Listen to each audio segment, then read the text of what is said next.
Hey there, YouTube. We're going to jump into some good news. I always like to jump into the good news after the mass shooting update. You know, it's a nice little palate cleanser here, and I got a couple good ones for you. So hope you enjoy this.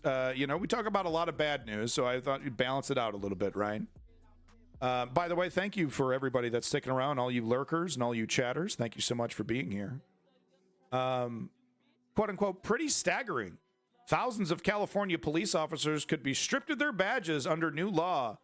Hell yeah! And wait till you hear what the new law is.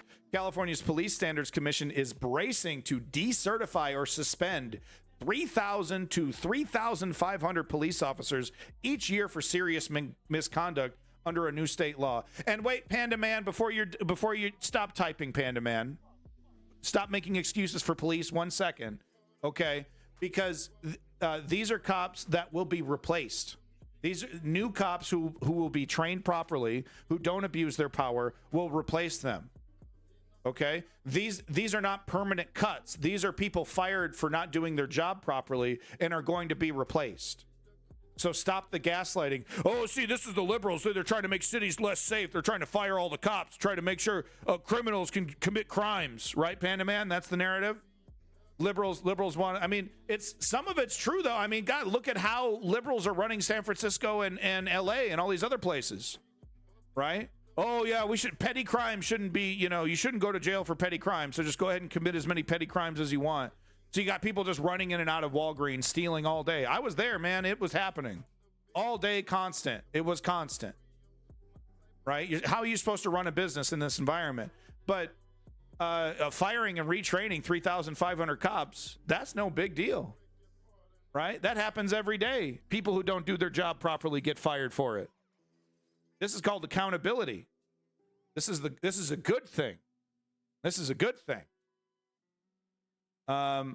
California's Police Standards Commission is bracing to decertify.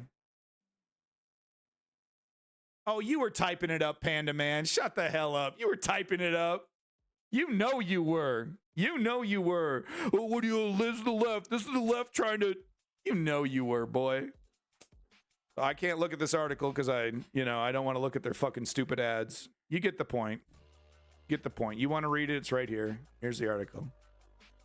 But no, to be fair, I was putting words into his mouth. True. Hey, they have a right. They have a right to do that. Ad revenue. If ad revenue is the last way we're going to get any real journalism, then that's just the devil we got to deal with, folks. I have to use an ad blocker for the stream. I just, it just makes this. I can't do the stream properly with ads everywhere. I really can't. SEALs are making a comeback in Belgium. Hey, this is great news. This team of volunteers helping them coexist with humans. Right, so this is great. We get to see some cute animals. Everyone loves this shit. Right? Some fluff piece. Here we go. Fluff it up. The hell is this? Oh, happy Filipino Independence Day. How nice. Wireless Wave. What? Is this the Filipino ISP? Why am I getting this? I swear to God, I'm in Canada. I'm not in the Philippines. Aww. Okay, I'm just trying to do 1080p here.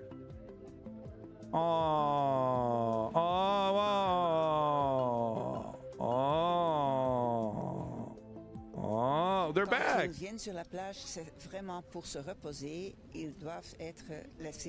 Yeah, they get stressed very quickly. I remember when COVID happened, and everything stopped. A bunch of wildlife started returning to the San Francisco Bay, and then as soon as COVID was up, like, oh, okay, no, we're not going to try to preserve that. Back to business.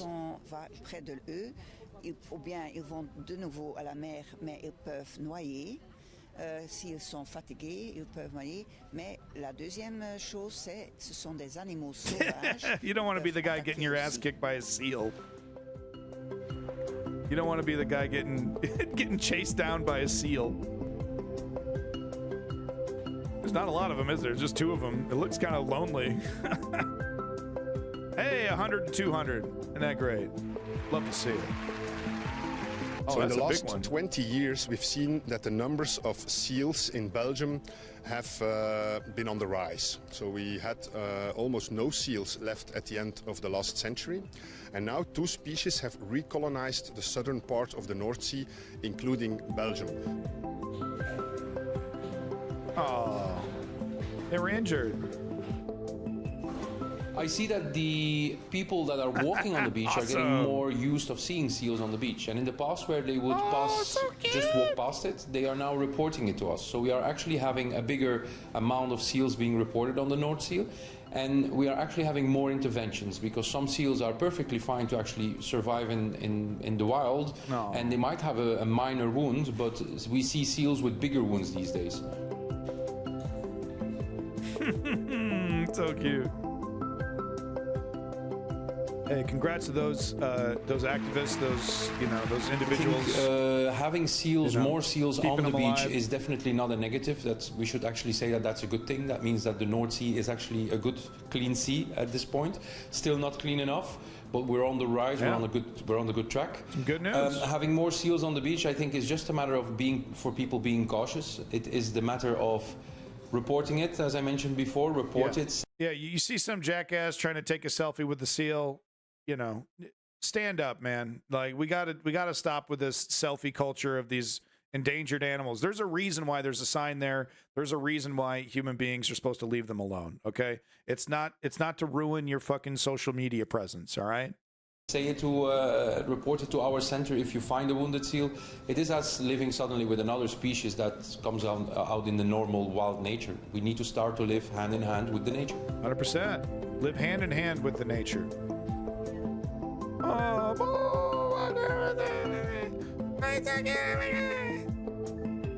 Well, that's great. Isn't that great news? Isn't that good news? You feel good? You feel better? Huh? Feel like you got a big warm hug from this show? I don't know. All right, little bit of last little bit. Well, I guess I have 2 more little pieces of good news. We're pretty quick though. This is actually great, and this actually backs up exactly what I'm talking about. This is why I support democracy. This is why I support abandoning nihilism. Right? Study shows human tendency to help others is universal. 99.9% of the human population wants to grow in peace and happiness. They don't want to see other people suffer. It's the sociopaths amongst us. It's these bizarre anomalies, right? And they work themselves up into places of power, and they are steering humanity in the wrong direction. All it takes is a small amount of organization to subvert their efforts to destroy us. And you should know, right? Sure, you're going to get people who ridicule you. You're going to get people who shit on you and, oh, you shouldn't try, quit making a fool of yourself. Grand majority of people agree with you. All right? Healthcare should be free. Education should be free. There's a reason why progressive policies poll better than conservative ones, right? Or even neoliberal ideas, right? Oh, okay, you should get access to healthcare, but you got to pay for it all the time. Yeah, that's not great. Just know that if you're a leftist, if you're a progressive, humanity agrees with you. Humanity wants you to succeed. Humanity wants you to win. It's against the wishes of the entire human race to be so conservative that we're holding each other back. You're like, I suffered, so you should suffer too, and we must perpetuate suffering because I suffered, then you should suffer, and then your kid should suffer. No one should have a better life because my life was miserable. That mentality needs to be nullified, needs to be destroyed, needs to be abandoned. Right? Abandoned nihilism. TM. Trademark. Don't you dare steal my name. Actually, could you steal my name, be more successful with it, and then I'll change my name to something cooler, like more catchy? Go ahead and do that. Like, rip my entire shit off, but do it better. Like, and then I have to change my name because people are like, hey, how come you're not that other guy? You're trying to copy that other guy. Like, oh, damn it. I got to change my name now. But anyway, I just wanted to point this out. Panda Man, I haven't seen the poll that you're speaking of specifically, but I don't need to see that poll because I've been following this very closely for a very long time, and every time I see an independent poll about where instead of walking up and say, "Do you want Obamacare?" Ooh, in like Alabama, right? Walking up to some guy walking out of a gas station, "Do you want Obamacare from the black Muslim guy?" If you ask the question that way, well, yeah, you get a certain answer. But if you ask, hey, do you think old people should be taken care of even if they don't have money? To your average guy in Alabama, he's like, well, hell yeah, my goddamn uncle there, he died of himself. He drank gasoline because he thought it was moonshine, killed himself. And the hospital couldn't afford to say, you drank gasoline, Bubba, you got to die. Right? So I don't need to see the poll. I know it's true. Progressive policies are winning policies in a democracy. People want progressivism. And the polls back it up, but I don't need polls to see it. Anyway, I wanted to show you this. This is just hilarious. Can you believe this? McDonald's tie-in toy has arrived. A McNugget that plays Tetris, right? What? Could you believe it? Who would buy such a thing? Right? Who would? Right? It's China only. You'd have to go on eBay, right? You'd have to find some scalper, right? Selling the fucking McNugget toy, right? Who would do such a fucking thing? So anyway, I picked one up and I wanted to show it off to you real quick here. Just wanted to show you, the McNugget Tetris toy. Had to get one, had to buy one for myself. Comes in a McNugget box. Comes in a cool little McNugget box. Yeah, you get to play. I don't have batteries in it. I got to put some batteries in it, but you see here we got the Tetris and the thing here. It does the. There you go. It's shaped like a McNugget. Look at that. Huh? Isn't that cool? That's good news. They made a McNugget Tetris game. Comes with some stickers. You can put stickers on your McNugget Tetris game. Look at that. Isn't that amazing? That's some good news. Yeah, some good news. I play Tetris on my Switch. I play Tetris on my McNugget. Ah, my McNugget! My McNugget Tetris! It's official Tetris, too. It's not like a Tetris ripoff. It's like, it's got all the Tetris trademarks on the back. What's his name who invented Tetris? Alexei Pachinov, the Russian. Got to give him, ever since the kerfluffle with Nintendo and Tengen all the way back in the fucking 80s and 90s with Tetris. I just thought that was funny. I thought I'd show it off. And I spent like $40 to buy one of these from a scalper, so I guess I should get some content out of it, right? All right, everybody, there you go. That's my... Oh, wait, actually, I forgot. The last little bit, it's not good news, but we got to do the Activist of the Week. Why's the webcam like, oh, my God. Oh, this is sad. I'm going to have to fix this on the other end. We got an Activist of the Week, folks. We got to talk about this. Activist of the Week, Daniel Ellsberg. Daniel Ellsberg, folks. You better ask somebody. Daniel Ellsberg, the whistleblower who released the Pentagon Papers, has died at age 92. That's a healthy age. It's really great. Absolute hero. Absolute hero. Maybe not perfect, maybe not perfect. There was definitely some, some stuff. I've had some issues with these Pentagon Papers guys throughout the years, but Daniel Ellsberg, I have the least amount of issues with. Daniel Ellsberg, a U.S. government analyst who became one of the most famous whistleblowers in the world of politics. He leaked the Pentagon Papers exposing U.S. government knowledge of the futility of the Vietnam War, has died. He was 92. His death was confirmed by his friends and family. In March, Ellsberg announced that he had inoperable pancreatic cancer. Fuck cancer, man. Saying that he has been given 3 to 6 months to live. He said he had chosen not to undergo chemotherapy and has been assured of hospice care. That's a choice you see quite a bit with people who are old, because the chemotherapy itself is so painful, and you're 92. I'm not in any physical pain, he wrote, adding, my cardiologist has given me license to abandon my salt-free diet of the last 6 years. Oh, that's so sad. This has improved my life dramatically. The pleasure of eating my favorite foods. That's a glass half full kind of guy right there. You got it. That's a glass half full kind of guy. On Friday, the family said Ellsberg was not in pain when he died. He spent his final months eating hot chocolate croissants, cake, and poppy seed bagels and logs, and enjoying several viewings of his all-time favorite movie, Butch Cassidy and the Sundance Kid. The family statement added. You can read this whole article if you like, but I wanted to read the ending specifically here. In 2018, in a joint Guardian interview with Snowden, talking about Edward Snowden, Ellsberg paid tribute to those who refused to be drafted to fight in Vietnam.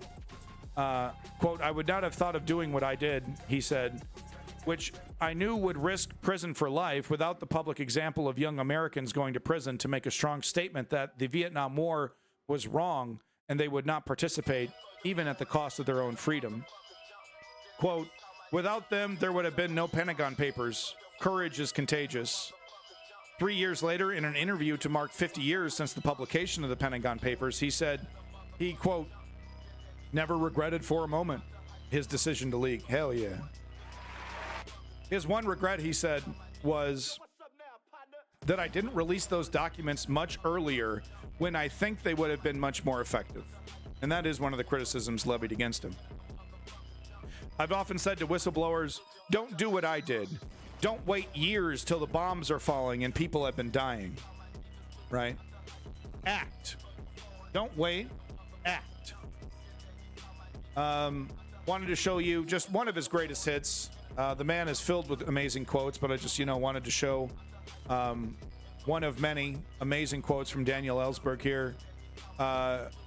When asked if he was afraid about spending his entire life in prison for leaking the Pentagon Papers and exposing the genocidal war criminals behind the Vietnam War, this was his response.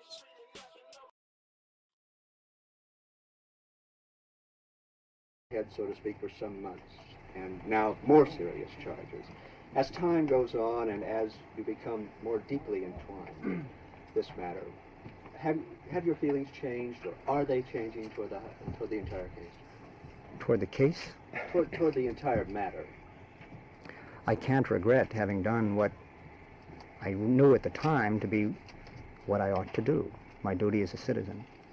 I have no way that I can regret that. You're not having any second thoughts about your action now, is that right? Oh, certainly not. Dr. Ellsberg, at a recent press conference, you said you were willing to accept any responsibility or anything that came for your part in the Pentagon Papers. The latest indictment says a 115-year prison term and a $120,000 fine for maximum. Are your thoughts still the same, that you're willing to accept any consequences? I have two thoughts about that. I go back to my earlier answer. How can you measure the jeopardy that I'm in? Whether it's 10 years, 20 years, 115 years, or other ludicrous amounts like that.